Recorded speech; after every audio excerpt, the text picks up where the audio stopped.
All right, what's going on, everyone? This is the first episode of our new show that kind of has a name, kind of doesn't have a name yet. We'll see how it goes. Um, so let's do some quick introductions. Just want to see what's going on. So, Brian, tell me how much you know about best ball, how many drafts have you done, and what's your regular fantasy background? Yeah, so I think like most people that got introduced to fantasy, I first started by doing redrafts with a bunch of friends, colleagues, and some family leagues.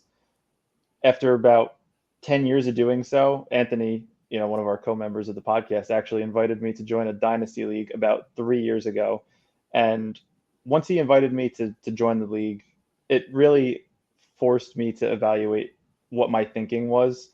In redraft, I realized it was a bunch of constant player takes and research on specific teams and circumstances.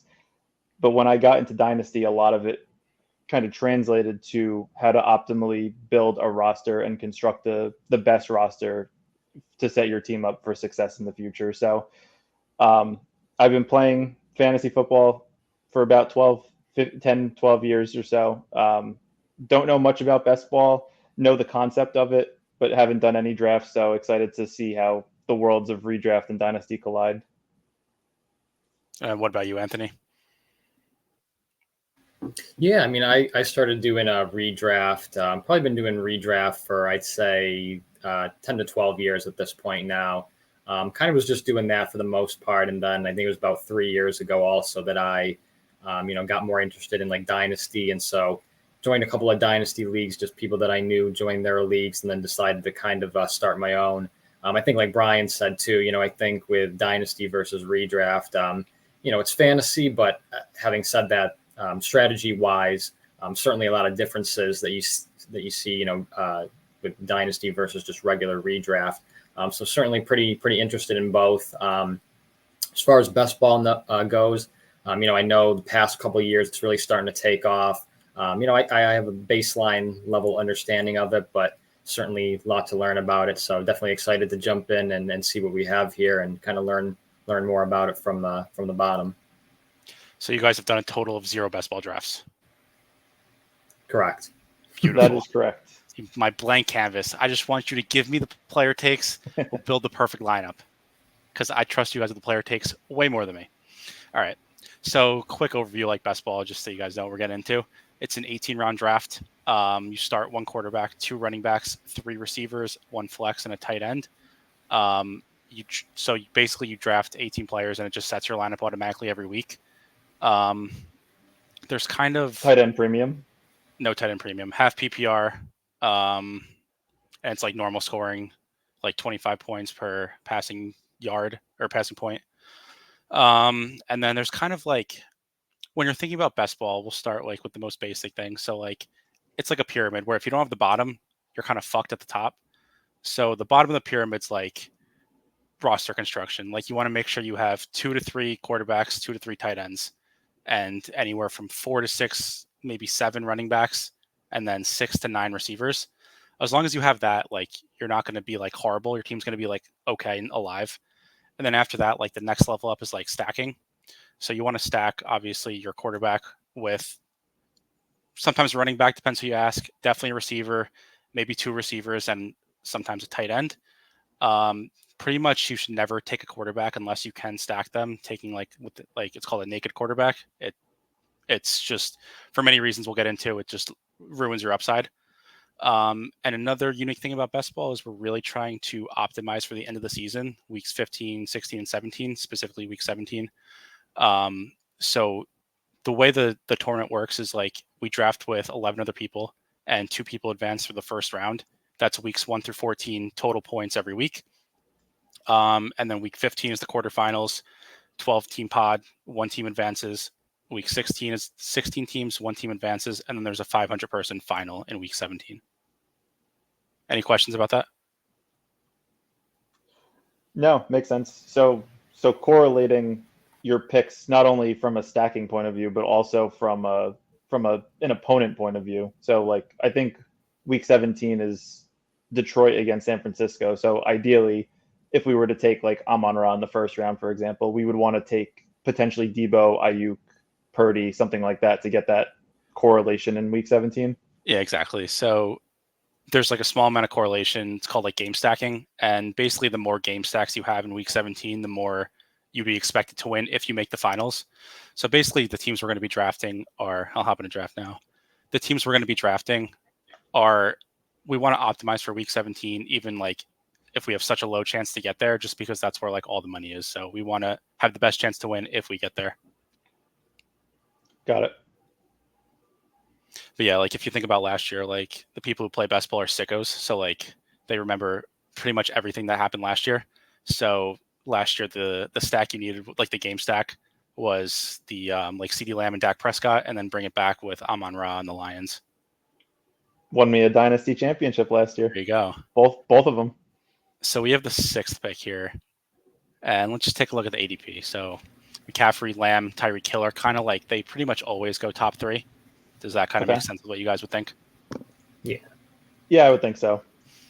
And then it's kind of questionable from there. It's like Chase, Amon-Ra, Justin Jefferson, Bijan, and Breece Hall are kind of like a tier break. So like we can pretty much take any of those guys and I'd be okay with it. These red numbers here are the amount of times I've drafted that player. So like 14% for Jamar Chase and 2% for Bijan. So that's just my player takes. But like I said, I trust your guys' player takes way more than mine.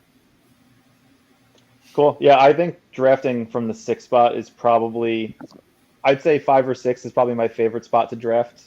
I think it's, you can get a good player at the comeback in round 2, but you're still staying within that same top tier in the first round. So that's probably my preferred spot to be.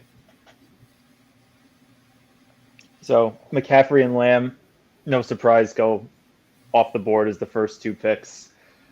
I don't know about you guys, but I'm eyeing Amon-Ra here. I think he's a very consistent player, 20, 25 plus points every week. I think it'll be easiest to stack with him with Goff. I just think I'm a little scared with the whole Jefferson situation with Darnold. I don't know how. Yeah, I agree on that. He could get 15 targets a game, but he might only get 5 or 6 catches with how that whole situation could be. So I'm personally leaning Amon-Ra. Yeah, well, so Amon-Ra just went there. Yeah. So you guys afraid of Jefferson? I'm afraid of Jefferson, but yeah, the talent will win out, and we can get an easy stack with him. What do you think? With the quarterback, I would go Jefferson. I do like him. I think if I was going to go running back, I probably would actually lean Breece Hall over Bijan. That's just me. I just, I'm still a little questionable on like what Atlanta is going to look like. Obviously I like Kevin Kirk there now, but I do like Jefferson, like Brian said. I mean, for my money, he's still the best pure receiver in the league. It's just a matter of, what's his QB situation going to be like week to week. But talent wise, I mean, he's going to win out. So I do like that. Right. And then so we're starting to think about like stacking for like the playoffs. So in week 17, they play the Vikings. Week 16, they play the Seahawks. And week 15, they play Chicago. And I really like Chicago this year. I don't know about you guys.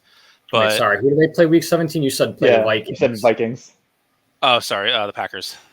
Okay. So you got some wide receivers in that you'll be able to stack or correlate. Yeah, so that's going to be my main task for you guys. I want you guys to memorize week 17, 16, and 15 matchups for every team and then come back to me. Working on it as we speak. The people who watch this video have all those memorized. Like, I'm actually not joking either. They're sick fucks. I'm so serious. Like, you think I'm joking, but I'm not. No, I believe Just looking at like the ADP right now and what's happened so far in the draft, it looks like running backs really are not prioritized at all, which is interesting. And even in a half PPR league, full PPR, I understand going wide receiver heavy. 3 out of the 12 picks only being, the top 3 running backs in the first round is interesting. Well, if you think about it, it's also because you have to start 3 wide receivers. So that makes it even more valuable. Plus, running backs, I'm sure you guys know this, but like running backs, like you get points based on volume mostly. Like if you're in the game and getting carries, you're going to get points. Whereas wide receivers, if you suck and you're in the game, you're just going to be running cardio. So like you still need to be good. Makes sense. Alec Pierce actually ran the most routes last year. He was on the field for 98% of them. And I think he had like 30 catches, something insane. So we're up in 2 picks here. What do you guys think about Saquon? I haven't taken him a single time. Oh, there he goes. I like I'm not a Saquon Saquon this guy. year. I hate Saquon. Oh, really? I think he's done, man. I really do. All right, I so think we've seen the best of him. let's plan this next pick. So, what do you guys think about HN? We're on the clock. We have Nico, Jalen Waddle, HN, Olave, Cup, Neighbors. I like think HN. I would go. I feel like if we're like still Waddle leaning here. wide receivers, yeah, that's kind of what I was thinking. I like Nico and Waddle, honestly. I like both of them. I think Waddle will be easy. I'm pretty strong on Waddle. I think we can stack him with Tua too. Yeah. Dolphins play the Browns in week 17, so love it. Where are you seeing that? Google. Oh, you're just saying Google. Okay. So there's like a spreadsheet someone made that you can like put in like your team as you draft. So I also have it up here. Okay. Jalen Waddle. So they play Cleveland week 17, San Francisco week 16, and Houston in week 15.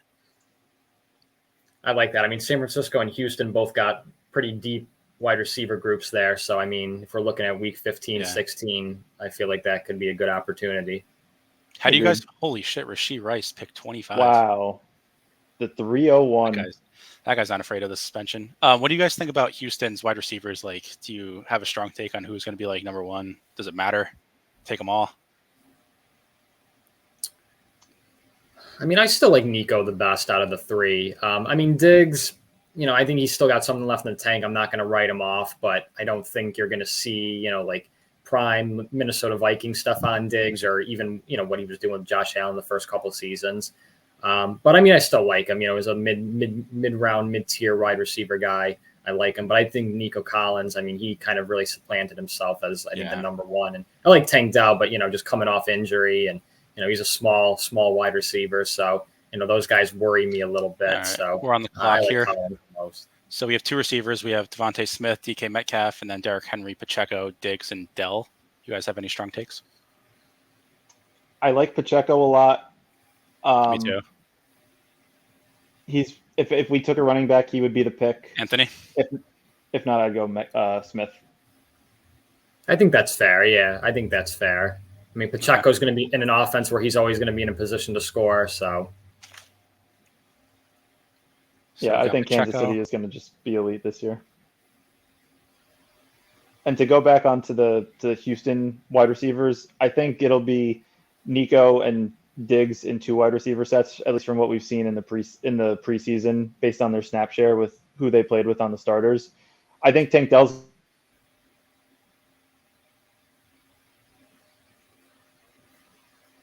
Oh, we lost him. And yeah, just to go to, so for Pacheco, his correlations are, so they play the Steelers in week 17, Texans in week 16, and Cleveland in week 15. So that's two teams that we have like a Houston playoff matchup. So we should probably look to take someone in that game from Houston.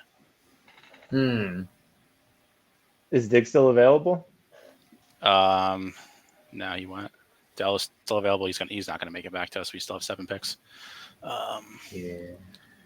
Joe Mixon. How do you guys feel about Mixon?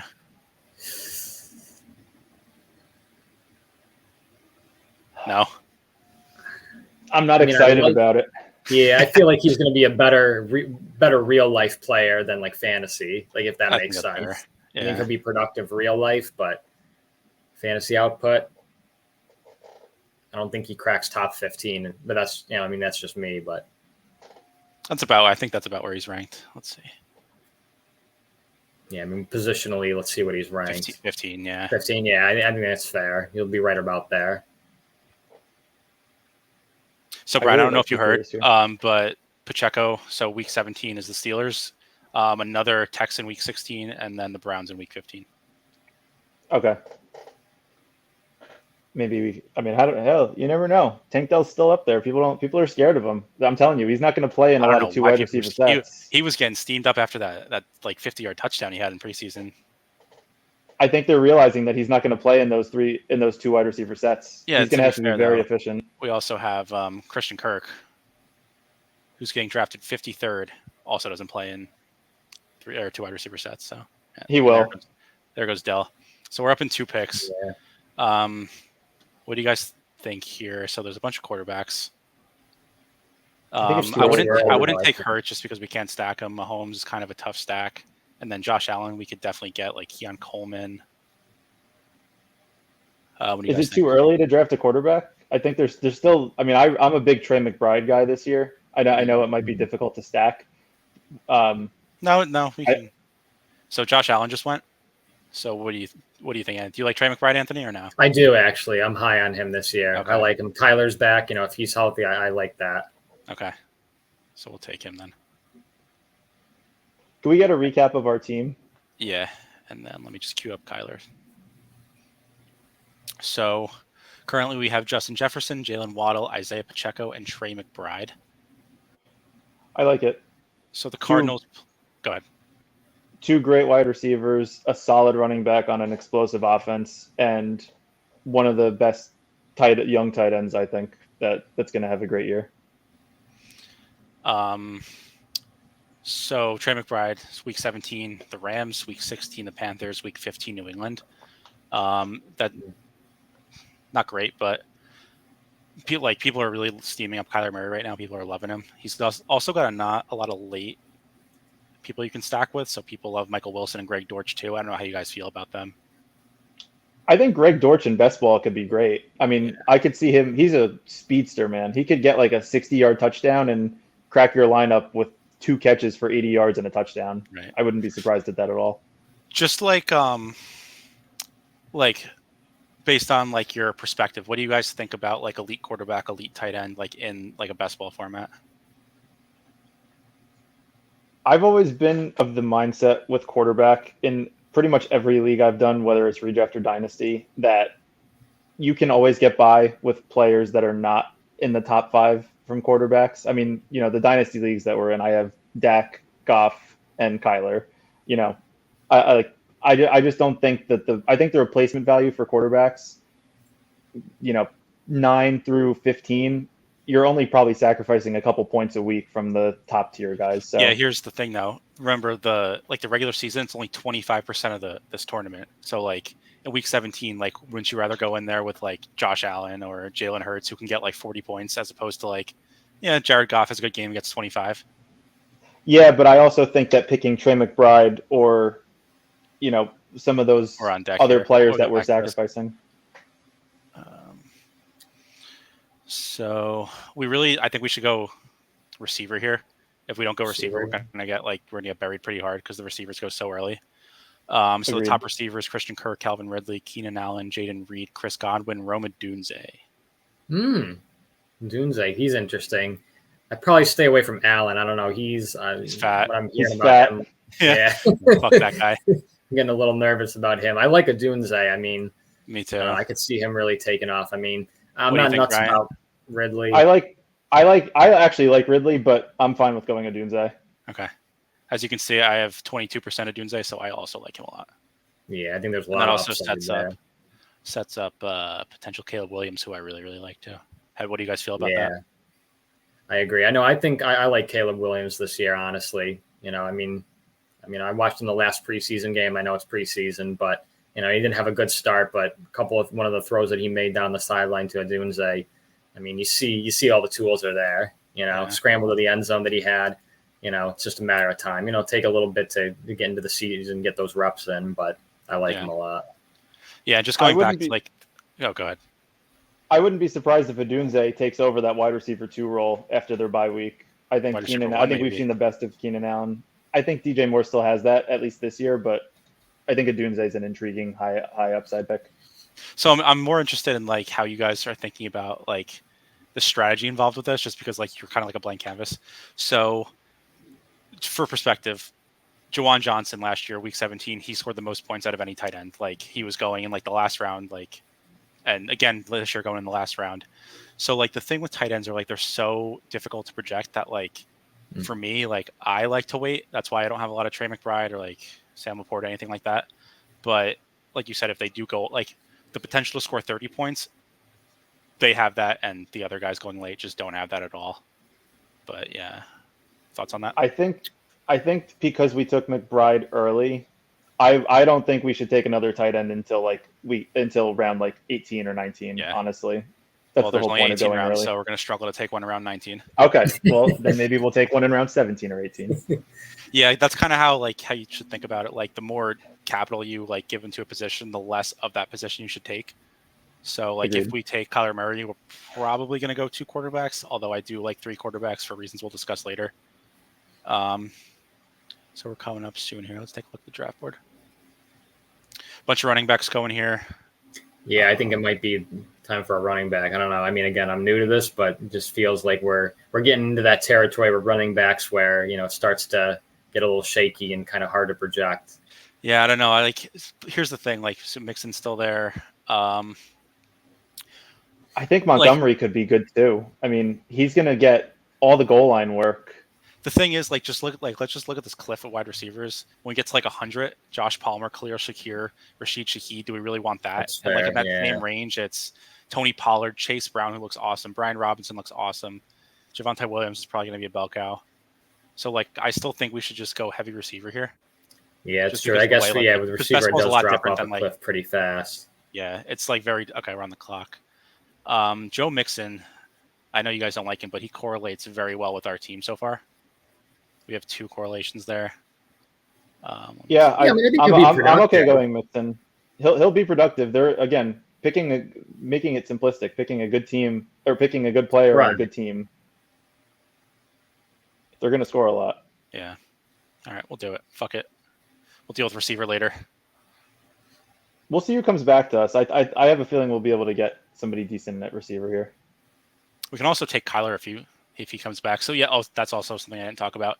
So another big thing is trying to push your stacked quarterbacks as far as you can. So we could have taken Kyler Murray there. It would have been just in front of ADP, which is the worst thing in the world.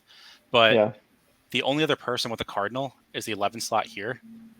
And we're going to be picking before them. So someone can take Kyler unstacked. It's not the worst, but I think it's worth the chance of pushing it, especially when we can still get Caleb Williams if we miss out on Kyler. I agree. So you think Kyler's the next pick? If he makes it back to us, he's there. And then we got to go fucking heavy on receivers because we're going to get buried. Agreed.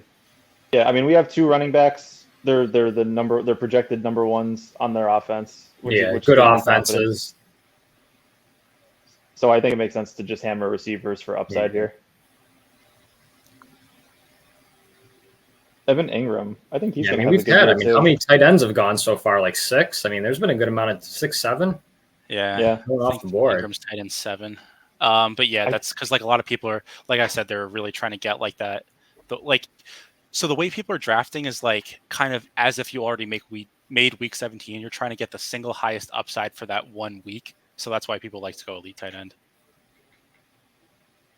Makes sense. Okay. So it looks like we're coming up on the clock here. We still have Kyler available. Yeah. I don't want to push Kyler.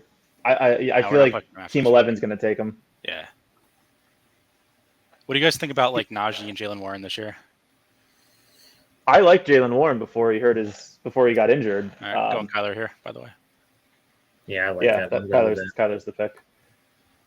I think Najee is going to be, he'll get a lot of the work early on. The offense just scares me because they just look so bad. Their offensive line is bad. I'm just skeptical to take any Steeler at this point. Arthur Smith is confused perennially. It's just not a team. It's not a guy that I want to buy into. We've seen his track record, although he did do well with the Titans, but I don't know. His most recent track record with the Falcons was a disaster. Yeah, so I'd be okay not taking any Steelers if we can avoid it. So just looking ahead, we have already committed to Cardinals, right? So we made a bet on them. We really want to bet on that Week 17 game. So the Rams. Are any of these players, Blake Corum, Demarcus Robinson, Colby Parkinson, Jordan Whittington, any specific standouts that you like? I tell you what. DeMarcus Robinson, people may not remember last year, he was damn good in the fantasy playoffs. I mean, he's probably the number 3 on that team, wide receiver-wise, but Stafford has shown a willingness to look his way, and when he's produced. I think he could be a good late-round stack for us. Yeah, especially because we're going to be weak at wide receiver. We're going to need some of those late guys. I wouldn't be surprised if he hit our lineup a couple times this year. Yeah, I like it. I'm not too high on Blake Corum. I mean, I guess if he fell in your lap, but I mean, Kyron's the guy there, I think, and I don't know how much he's really going to break through this season. So I probably would go with Demarcus Robinson for the Rams that we got on the board still. Yeah, I don't really get Blake Corum's ADP. Like he's going next to Rico Dowdle, who was like kind of like a smash for me. I don't know. You know why? Because last year Kyron Williams was Blake Corum's equivalent. And Yeah, he's that's going true. what? That's exactly he's 120. one pick lower ADP than like Gus Edwards. Yeah. I mean, like Gus Edwards, I mean, he's produced. I mean, he's not flashy, but he produced on the Ravens, and now, he's on the Chargers, and they don't really have like a guy who like is like the guy. So I don't know. It seems a little weird that they're so close in ADP. To me, like I'm not the player take guy. To me, Gus Edwards is the worst pick on the board just because what did he get, like 20 touchdowns last year? Like all his value was just falling into the end zone. And maybe the Chargers are a good offense. I don't know. We'll see. I don't think so. I would be surprised if they were a top 15 scoring offense this year. So we're definitely taking receiver here. On deck, we have Hollywood Brown, Curtis Samuel, Romeo Dobbs. I think Hollywood Brown, even with his injuries, smash here. He's so far past ADP. I hope this guy doesn't take him. Thoughts? Agreed. And he correlates well with our team. I think he's the play. Yep. Yeah, he correlates with Houston, so we'll take him. Yep, exactly. Yeah, I guess in this strategy, if you're not really drafting for early season, so if a guy's going to miss 4 or 5 weeks, I guess you don't really put as much stock into that as you would in like a redraft or a dynasty even. Yep. Yeah, and a lot of people like do get scared off by that. Personally, I always buy like someone gets hurt, I'm like, yep, I'm drafting them more. I just think it like we said, we're playing for week 17. Like, who cares if we have to set him on the bench for the first 5 weeks? Doesn't matter. Even like his injury looks like he might only miss a couple weeks. So, I have a question. If we go 2 quarterback, how much does the bye week play into that? Like, would you avoid a quarterback if they had the same bye as the first quarterback you drafted if you only planned on taking 2? At quarterback, 100%, because that's like 20 points that we're missing out on. And like people have done studies and it shows that sounds really nerdy. The average difference between second place and third place, which is advancing and not advancing, is around 20 points. So that 20 points is very important. If it's tight end, I'm like, yeah, whatever. We'll just take the best guy. Yeah, makes sense. A lot of running backs. You guys think about these? Yeah, that's what I was gonna say. This range is a lot of running backs. A lot of them are like split backfields. Any like hot takes on like the ambiguous backfields? I think Rico Dowdle, I totally agree with you. He's a smash. I mean, I think they're going to put Zeke out there to, the corpse of Zeke out there for the first 4 or 5 weeks. He gets 2 yards a carry. They're struggling to run the ball, and then they just start switching it up with Dowdle. I don't know if Dowdle will be a bell cow running back, but we saw bits and pieces of him exploding last year. I don't see why he can't take on a larger role. For sure. And then, so what do you guys think about Tennessee backfield? Tony Pollard and Tajay Spears. I mean, I like Tajay initially, but they bring in Pollard, so that kind of to some extent makes me question like their belief in Tajay. You know what I mean? So I think, and Pollard got a pretty good deal as well, just in terms of comp. So I mean, I like Pollard. I thought with Dallas, like he was a pretty productive player. I think his tenure there didn't necessarily end the greatest, but I mean, for me, I like him. I mean, he's not going to be what they had in Henry for, a handful of years. Not going to be that caliber of player, but I like him. So we're on deck here. If Romeo Dobbs gets back to us, nope, that's not going to happen. So I think we should go receiver here. Josh Palmer, Rashid Shaheed, Dontavian Wicks. What do you guys think about Wicks? Quickly, I like Wicks. He's explosive. We just saw it in the preseason with that 65-yard touchdown. I don't mind him in a best ball format. Yeah, I think that's pretty compelling. Okay, and also he correlates well. So we have the Vikings who play the Packers week 17. Right. We have Justin Jefferson. Yep. So it's kind of a smash there. That makes sense. Yep. What do you guys think about that whole? Like, it seems like that the Packers receivers are just going to be a big rotation, and like some weeks it's going to be some guys a week. What do you guys think about that? Do you guys think that's right? If I had to put money on it, assuming everyone stays healthy, I still think Watson's the number one.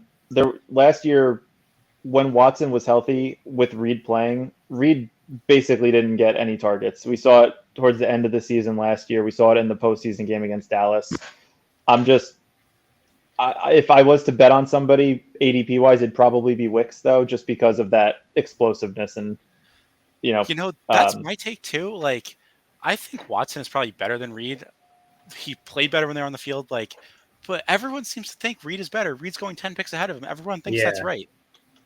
What do you think? No, Anthony? I agree. I think it's a little bit odd that Watson's 10 picks lower. Right? I don't know. It's just maybe they're scared of the hamstring. Maybe we're stupid because literally everyone else that talks about it says Reed's the best bet. But I don't know. I like Dobbs. I think he's going to be playing 100% of snaps. He will be. He'll probably be the one that is on the field the most. I wouldn't be surprised if he led them in yards, Dobbs. Yeah, but I guess we'll see.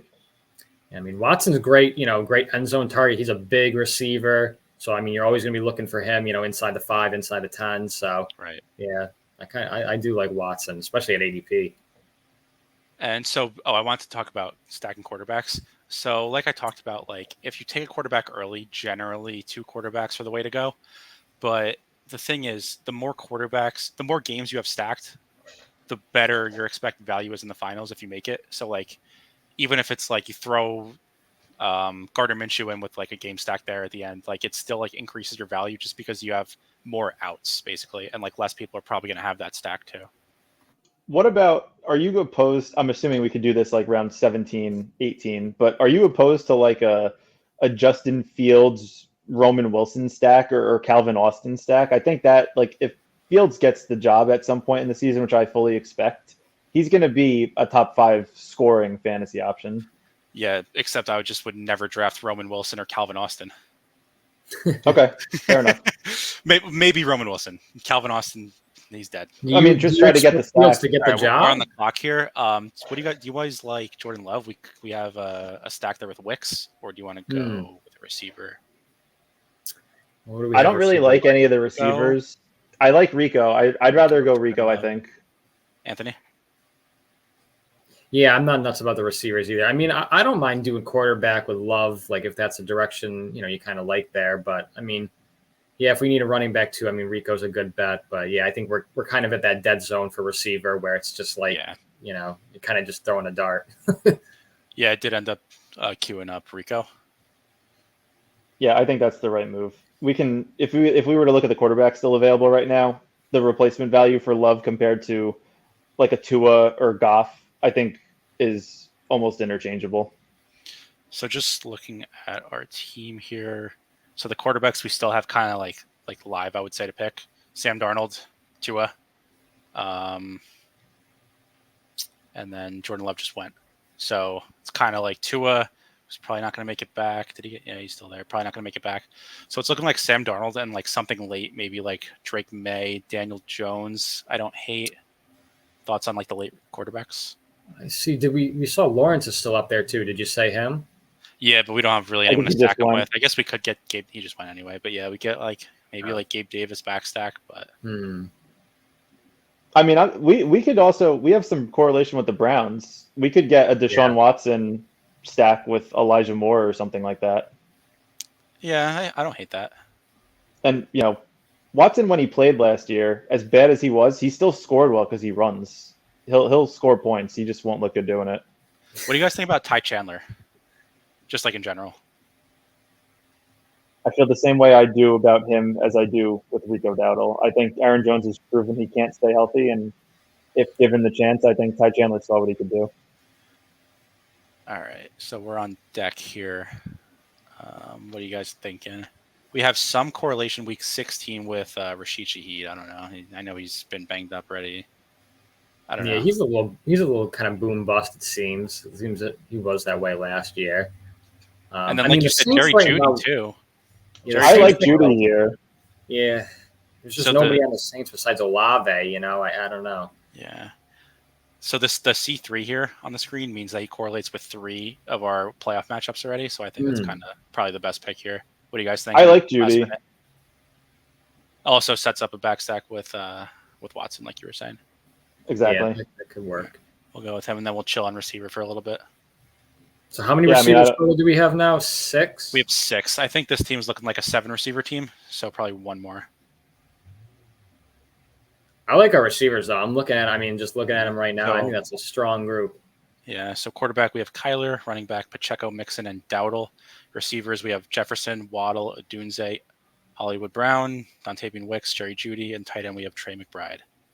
I think we also need to just start taking some running backs too. It's tough not to take any handcuffs because I'm imagining it wouldn't be good to have zeros on the board on a weekly basis, but might be worth that's it to where see. it's not really the case where like my most drafted players at running back are all handcuffs. It's Ty Chandler number 1, Charbonnet I have a ton of, Ray Davis I have a ton of, Braylon Allen I have a ton of.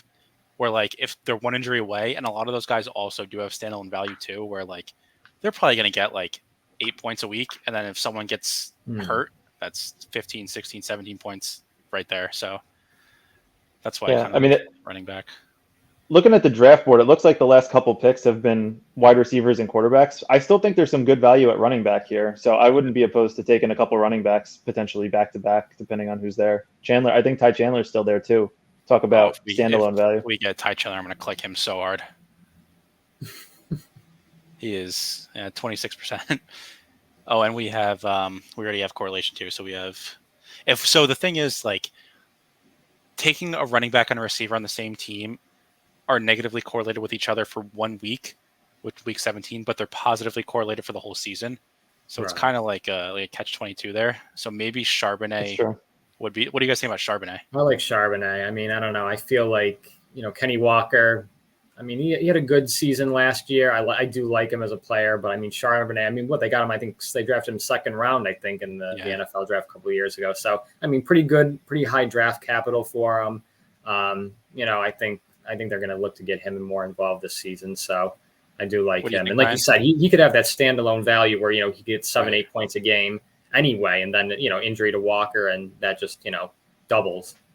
I think with Charbonnet, I'm lower on the offense than I think what Darnold could do with just more skill position players. I would lean Chandler here, but I think you can. I think just going running back is the play. I'll tie break Charbonnet just for the correlation, because we have Rome Odunze and they play the Seahawks week 17. So yeah, basically the thing with correlation is we just want to make sure that like the things we have to get right when we're right is like lower. So instead of being like, let's get this guy, just hit like a parlay.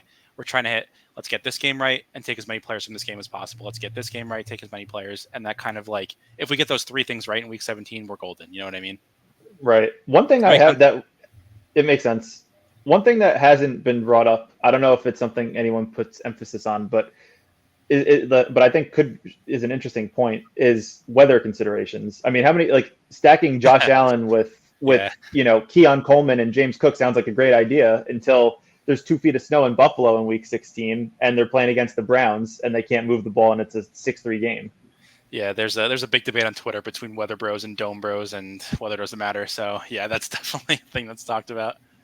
I wholeheartedly, I will almost always, if it's a tiebreak, I'm always picking the team either on West Coast or in a dome. So Ty Chandler is still there. If he makes it back, I am picking him. I don't care about Deshaun Watson. He's dead to me. Ty Chandler is absolute. If we were torn between him and Charbonnet, if he falls back to us again, he's gone. Well, that's the jinx right there. Devastating. So not happening. Now we kind of just. I think Watson is probably a smash here if he makes it back to us. I agree. Yeah, running quarterback correlates. I don't really make sense to take 2. Gabe Davis really far past ADP, but I don't. Everyone is so low on him coming into this season. I feel like it's kind of set up for him to, maybe not have like a top 5 season or anything like that, but definitely a bounce back. He's got Jeudy now. He's still got Coop there. So, he's got weapons. Njoku, who I love at tight end. So, they've got pieces to surround him. All right, we got Watson. This team is very well correlated too, so we're looking good. Yeah, Watson correlates with Jeudy well. And then we have Kyler with McBride. So yeah, we also have Waddle that correlates in week 17 with the Dolphins. So this could go either way here, whether you guys want to do 2 quarterback or 3 quarterback. Like I said, having the more game stacks is slightly more optimal if we make week 17, but it also hurts your advance rates to get to week 17. So it's kind of like whatever we want. We spent a lot on Kyler, so we don't really need to get a third, but we'll get to that. We won't take one until like week 6 or until round 60 anyway. So Okay. How many people do we have at running back right now? 5? 4. Pacheco, Mixon, Dowdle, Charbonnet. Probably a 6. I think we should go one more running back. We'll see who's there, but it looks like everyone just kind of abandoned running back and just started taking quarterbacks the last 2 rounds, which for us that we went early with Kyler, it kind of worked out that, they're taking all these, Aaron Rodgers and Will Levis, and we're still getting some running backs that have standalone value that could be difference makers down the stretch. Yeah, so I think a good pick, maybe not this round, maybe we try and push it to next round, would be Demarcus Robinson for the Rams, just for that correlation. I'm cool with picking him here. Like at this point, like ADP doesn't really matter. It's 10 picks ahead of ADP. But I did not realize that McLaughlin was still available. I don't think he correlates with us, but I mean, there were reports that were stupid that came out that Javonte Williams was at risk of getting cut from the team. Obviously, that's not going to happen. But I think McLaughlin could have a good role in the passing game, and Sean Payton likes him. When Sean Payton likes a guy, I like the guy. So Bo Nix has looked competent in the preseason. So I think this could be one of those offenses that people project as a bottom 5 offense, but I really think they could be around a mid-tier offense. But that would make someone like McLaughlin really valuable. Yeah, I agree. I think Audric Estime is dead. I'd rather have Javonte and McLaughlin. He's so slow. Estime is just a big bowling ball. What do you think, Anthony? McLaughlin here? Yeah, I mean, I think with Denver, I'd feel more comfortable if Nix was already named the starter, but because I do like what I've seen from him. But he'll be the starter. But I think, we're probably trending that way. And I think, like Brian said, I think it's going to be a better offense than maybe it looks on paper. Some nice ADP value there too. Yep. All right. So we have 2 quarterbacks, 5 running backs, 6 wide receivers, and 1 tight end. So because we went early with Trey McBride, I am not allowing you guys to psyop me into taking a 3rd tight end. So we're just going 2 tight ends here. We're going 2 tight ends. Yeah. It could be Conklin. Conklin or Ben Sinnott, I feel like, are the 2 player take guys that I would give. Conklin is going to be. Sinnott? I do like Ben Sinnott. He's shown that he can do what they ask of him in the preseason, and Conklin might be like the 2nd best receiving option at the Jets. So I honestly like them both. I really do. Let me break your guys' brain right now. Ben Sinnott 2 months ago was going at pick 120. Wow. That was 180. Who was clicking him at 120? That's what I want to know. It seems like good value now. Yeah, well, he's dropping because bad preseason depth chart reports. I don't matter. The depth chart doesn't matter to me. Especially because he's a rookie. And like we talked about, rookies come on late in the season. So just all the winning teams in this tournament the past 4 years have all had rookies on their team. So it's like very important to have rookies. Plus, we have a solid track record that anywhere Zach Ertz goes, the tight end that backs him up, the rookie, is elite. Yeah. So I'm just going to go with the track record with Trey McBride last year. I'm going to roll the same thing with Ben Sinnott this year. Yeah, I also really like for late tight ends, I like Theo Johnson a ton. 2nd play of the game in the preseason, threw him a tight end screen. Like, give me that in the last round all day. So we're on deck here. You guys think Demarcus Robinson is fine for the correlation? I do. Yeah. I like Robinson for the yeah, I agree. And let's hope he does what he did last year in the fantasy championship. Yeah, true. This guy's got 8 receivers, so I doubt he's taking him. Plus, I mean, when you look at the Rams, I mean, Kupp's missed a lot of time past few seasons. Like, it's not out of the question that, by the end of the season, DeMarcus could be like the number 2. You know what I mean? It's really not out of the question. And Puka's banged up already too. Yeah. So yeah, we'll pull up the board. So based on our current roster construction, we're going to pick one more tight end. How many more rounds is it? 2? 3. 3 more rounds. So potentially, if we were to do it like the Justin Fields and insert random Steelers receiver, we would have to consider planning for that now if he's still here. Yeah, I don't know. What do you think about Justin Fields, Anthony? I haven't picked him a single time this year, so. I mean, it's just my opinion, but I hate Fields. I think I he's just don't think he's good. I think he's horrible. I get it. I get the argument because like he scores if he plays, points. he's so good for fantasy, but he just is not good at football. He won't win you a game, but I mean, with what we've seen from Wilson and the calf, I mean, if Justin Fields starts right now, tell me what other quarterback you could draft in round 16. If Justin Fields was named the starter today, he would go in the top 7 or 8 rounds just because of how good he scores. You should have seen the steam when he in these drafts when he started when Russ was hurt. Oh my God, people were taking him like 140, 135. It was crazy. And he wasn't even named the starter. It was just like because of an injury. But somebody like Justin Fields, you're getting him in round 16. If he's named the starter or if he was the starter for the full season, he would be going in like round 7 or 8. You're getting somebody. There's no other quarterback that you could take at this spot right now that would go up 7 or 8 rounds from where you would potentially get him now if he starts. I just think that even if he was named the starter today, it would only be a matter of time before he gets yanked. Like, right, exactly. That's a big argument. Okay. People who drafted Justin Fields a lot are saying it's better for him that he's not the starter at the beginning because he would get the playoffs. I mean, we talk about that.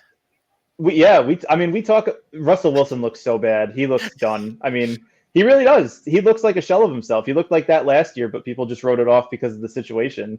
This year, new home for Fields. If they start out slow, which I think is really possible looking at their schedule, I wouldn't be surprised if Fields becomes the starter week 7 or 8 and then just is a gold mine, just in terms of fantasy production.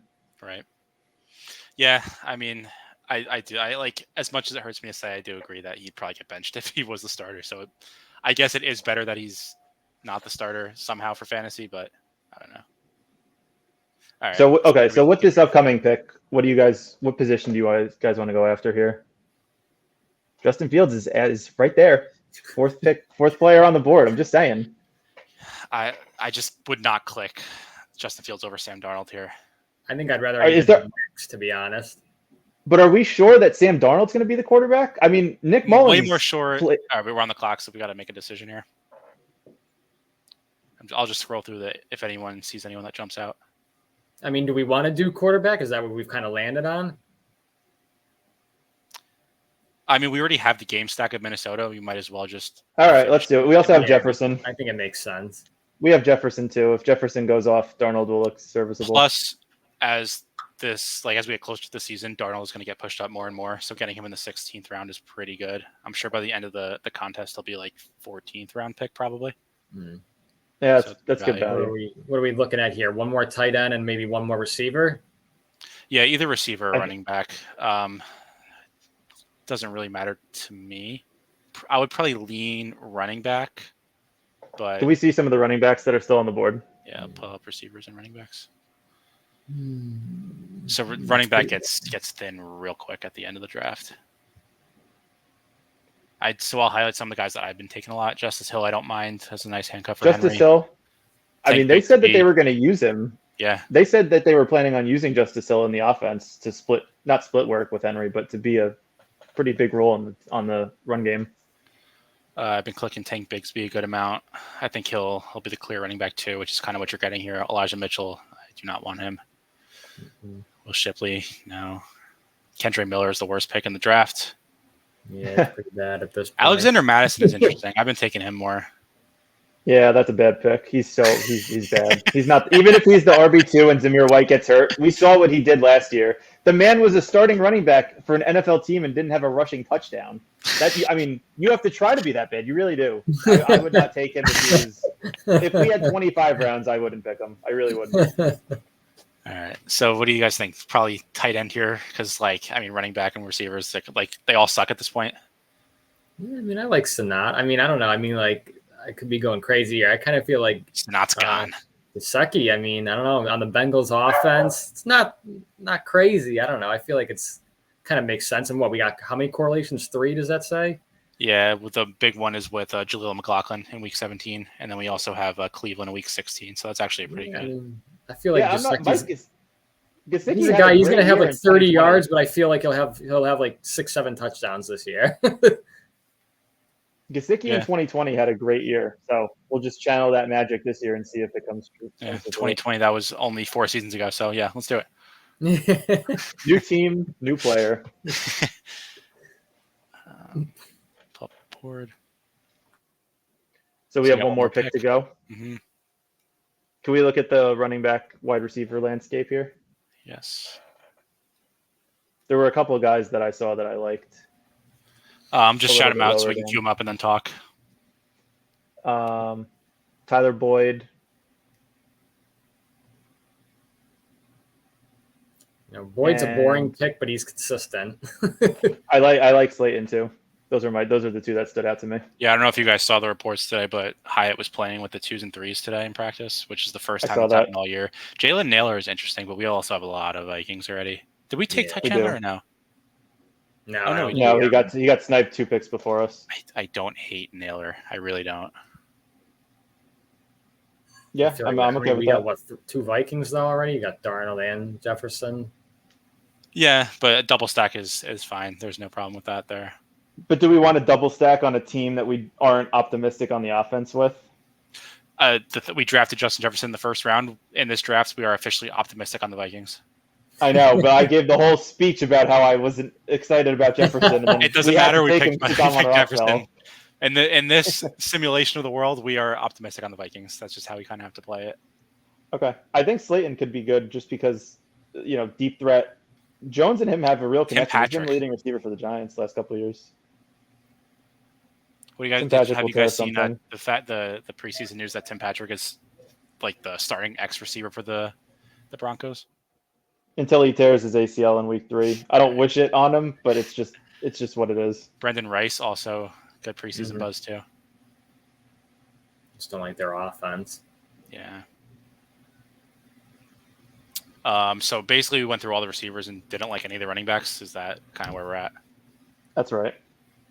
So I guess we're going receiver here. I'm good with any of these guys we have queued up on the right side. Doesn't really matter to me. So let's see. Boyd, one correlation. Who correlates the best? Naylor. Yeah, well, that's enough surprise. I mean, we already have that game stacked up, so it makes sense. Mm-hmm.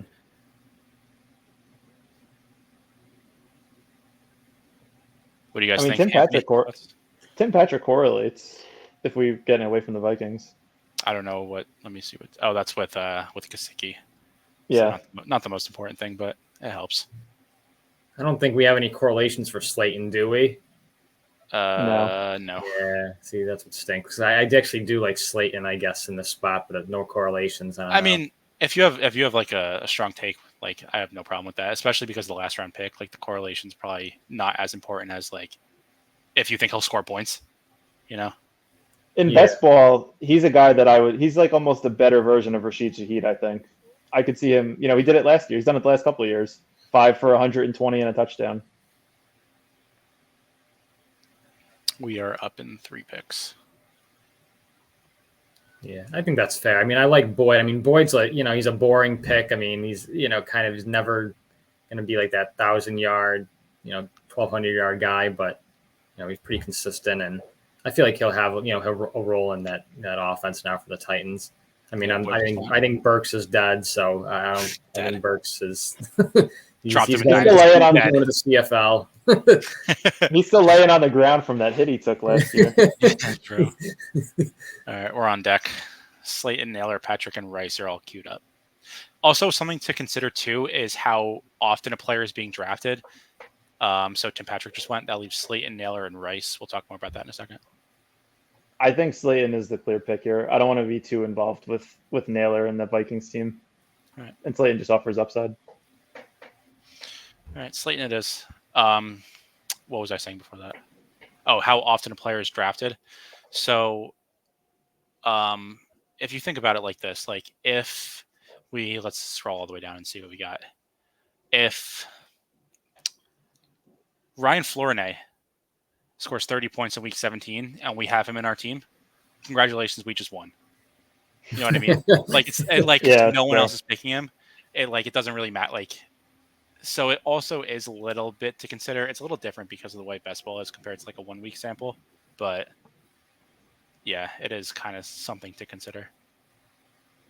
The biggest takeaway for me doing this is that you almost like, which is totally different than the redraft and dynasty mindset, is the ADP of the player doesn't even really matter. It's more about how does this player correlate? Can I stack this player? Can I backstack this player late in the draft? If we were just doing like a redraft or dynasty league, a lot of times my focus would be like, yeah, am I reaching on this player? But you almost want to reach on somebody to guarantee that and shore up that stack. Yeah, well, it also depends. Like if you're doing like a shit ton of drafts, then reaching for the stack isn't good because you're competing against teams who push that stack and like took him like 2 rounds later. You know what I mean? Right. So like, yep. There's the argument like if you take like Waddle and Hill in the first 2 rounds to just try and push Tua as far as you possibly can, just because like if you no one else will want him, right? Because like if someone else takes him, whatever, like team's dead, but they're stupid for doing it.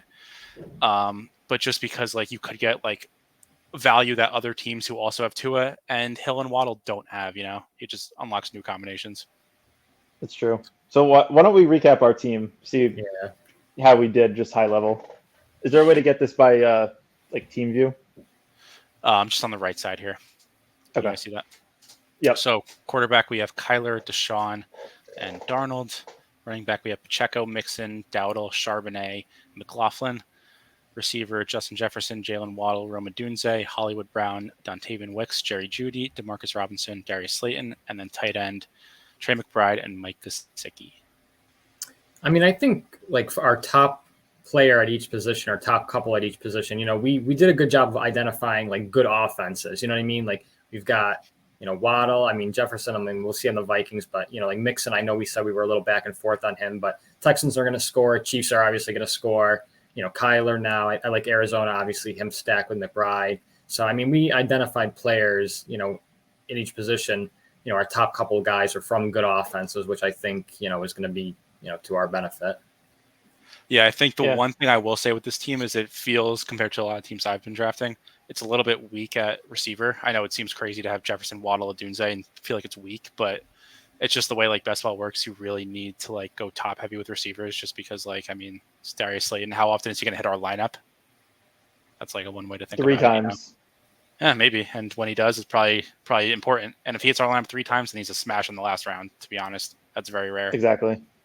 Yeah. I mean, it's with redraft, a lot of times the focus is on, do you go hero RB, zero RB, kind of a mix of two. It seems like the way the ADP is set up for this, for underdog, for best ball, it almost seems like you have to go with a 0 wide receiver build and then just start taking random shots at running back in like round 6, 7, or 8. You mean 0 running back build? 0 running back build. Like I almost wish, can we go back to the draft board just to see what other wide receivers we passed up when we took Pacheco? I'm curious how that would have potentially played out. Devontae Smith, Michael Pittman, DK Metcalf, Stephon Diggs, Amari Cooper, Tank Dell. See, I don't really love any of those guys. Maybe that's the problem. Maybe you're in redraft brain. Like in redraft, Pacheco's going to go like 15th overall.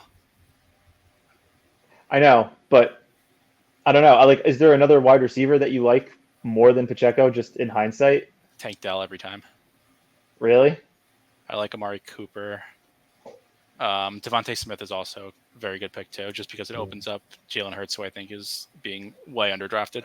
I don't know. I feel like in hindsight, we probably, I mean, I know obviously we got him with Kyler, so I mean, maybe it's not the worst. I feel like McBride probably went earlier than maybe should have, but just looking at the board now, but we went third tight end overall. Yeah, I mean, we were on the back end of the tight end run, and we got who I think is going to be the tight end 1 this year. And then there were 3 more tight ends taken in the next round. So I don't know. I'm curious what the numbers would say on tight end if it's like a total punt of a position and you just take 2 shots towards the end of the draft and just don't sacrifice those skill position players, or if it's good to take a later grade approach. I mean, based on last year, like the best tight end picks, obviously it was like an outlier year. Kelsey wasn't good and Andrews got hurt. But if you had Sam Laporta, if you had Trey McBride, like those are kind of the guys you need. Jawan Johnson, as I talked about week 17. I think it could be similar this year. I've been not really taking a lot of elite tight end, which is kind of not what a lot of people who are doing these drafts are doing. But I've been just taking like the guys I mentioned before, Jawan Johnson, Theo Johnson, Sinnott, I think K. Dotton, all those players I think have potential to really be like a tight end, like top 5 tight end, honestly. Makes sense. Yeah, I think we did a relatively good job with correlation as well, with the exception of just picking Slayton as just a dart throw on the last pick of the draft. But it seems like our team is relatively correlated well. So based on the sheet that I'm using, I'll send it to you guys after this. Our average correlation is 6% between all our players, which is really, really good. Usually I'm like, it felt like we were picking a lot of them. It kind of just fell to us too, which was good. We didn't. Our average, our total ADP value is -9, which means we've reached 9 spots, like among all our picks total. That's not bad. Yeah. So our best ADP value by far was Marquise Brown, 19 picks after ADP, which is a really good pick. Yeah. And our biggest reach, he correlates with Pacheco too. Yep. What was the biggest reach? Dontavian Wicks, 11 picks ahead of ADP. Okay. That's still 11's really not like a crazy outlier. Yeah. I don't really see anyone there that I wish we had taken over Wicks. Maybe Palmer, if we're talking just. No, I don't like Palmer. I don't know. Somebody has to catch the ball from Anthony hates the Chargers offense after listening to this. It's true. He does. Yeah, it's going to be bad. Helpful for me to know in our family draft coming up tomorrow night. Anthony, what are your takeaways just from like the differences between like underdog and like normal fantasy? Yeah, I mean, I guess one of the things that really stood out to me, I mean, I think Brian alluded to this too, but yeah, I mean, just the way that we kind of just approach the running back position. And, I think Brian said it, but, kind of going with that 0 RB approach, or kind of somewhere close to that seems to be the optimal strategy. I mean, I'm just looking at the top 4 rounds that you have right now. And, there's a lot of orange up there, there's a lot of wide receivers. So, that kind of stood out to me. And like you said, I mean, it's just different in terms of, looking at those correlations, looking, kind of having the mindset of, okay, I'm in week 17 already. How can I set my team up best for week 17 rather than thinking like holistically, whole season approach, what do I want to do week 1? What do I want to do week 2? So definitely quite a bit different strategically. And one of the best ways I heard that explained too is that like if you think about the regular season is 25% of the contest, like where the playoffs are 75%, like because it's 4 different rounds.